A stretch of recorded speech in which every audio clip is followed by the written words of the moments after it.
कांग्रेस के वरिष्ठ नेता पूर्व विदेश मंत्री सलमान खुर्शीद फर्रुखाबाद लोकसभा के चुनाव में पहुंचे। उन्होंने क्या कहा, बीजेपी पर क्या गंभीर आरोप लगाए। उन्होंने कहा कि अब मोदी 400 पार की जगह अब कांग्रेस जीतने का दावा करते नजर आ रहे हैं। कितने गंभीर आरोप लगाए, सुनिए उन्हीं की जुबानी। आइए हम बात करते हैं पूर्व विदेश मंत्री सलमान खुर्शीद से। और बेबुनियाद बातें, ना सिर ना पैर वाली बातें वो अपने भाषणों में कह रहे हैं। मुझे उम्मीद है कि बहुत समझदार है हमारा मतदाता, भारतवर्ष का मतदाता, और उसको इस बात की बड़ी चिंता होगी कि भारत का भविष्य, हमारे बच्चों का भविष्य कैसा होगा, और इसको सामने रखकर वो सही फैसला करेगा। हमें पूरी उम्मीद है। बीजेपी जो है लगातार हिंदू मुस्लिम बांटने की बयानबाजी कर रही है।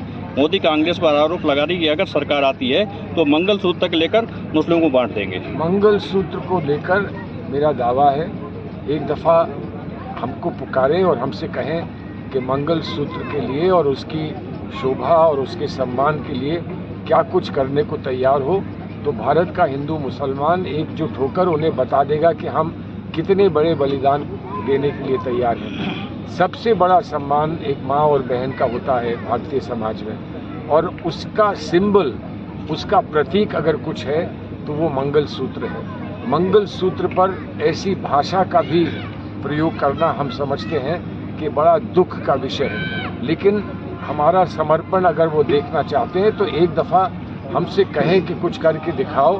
हम पूरी तरह से हर कुर्बानी और बलिदान करके दिखाएंगे और बता देंगे कि हमारी जो समझ और हमारी जो सोच मंगलसूत्र के बारे में है वो उनकी सोच से कितनी दूर है और कितनी अलग है।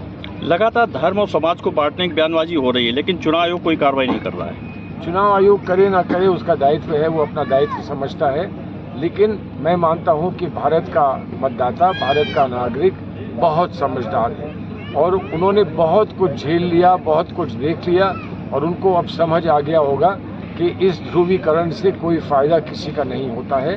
ध्रुवीकरण नहीं होगा।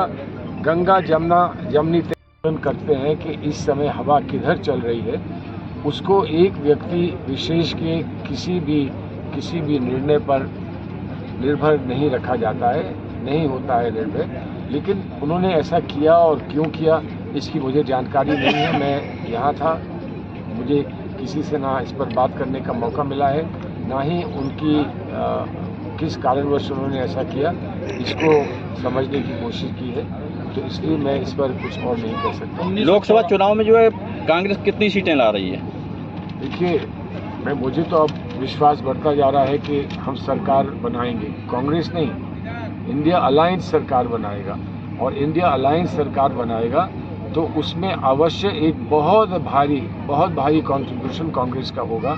सीटों पर भविष्यवाणी करना मैं नहीं समझता हूँ कि संभव है, लेकिन एक बहुत प्रभावित और एक बहुत भारी कंट्रीब्यूशन कांग्रेस का होगा, मुझे पूरा विश्वास है। इंडिया गठबंधन से क्या जो है कांग्रेस नाराज है, जो यहाँ के प्रत्याशियों को सपोर्ट नहीं कर रही है?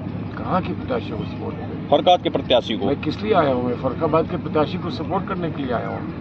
नामांकन के समय कोई भी कांग्रेस का मतलब जो है कार्यकर्ता नहीं दिखाई दिया। नामांकन में कोई गया नहीं गया, किसको बुलाया किसको नहीं बुलाया, लेकिन मैं ये, अगर मेरी कुछ भी आवाज़ में कुछ भी दम है तो मैं उसी को प्रत्याशी की आवाज़ में जोड़ने के लिए आया हूँ। कल मुझे उम्मीद है कि हमारा अच्छा कार्यक्रम होगा, चिलाका में है, कायमगंज में, और उसमें हम जो कुछ भी समर्थन के बात के लिए और उनकी सहायता के लिए हम जो कुछ भी कर सकते हैं उसका संदेश हम कल स्पष्ट देंगे। आप चुनाव क्यों नहीं लड़े?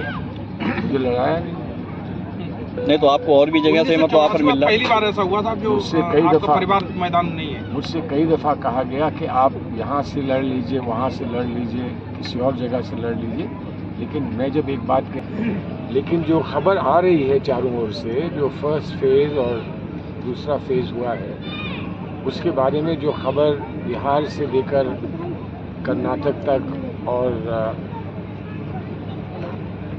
और जगह जैसे राजस्थान है, मध्य प्रदेश है, और बंगाल है, असम है, सब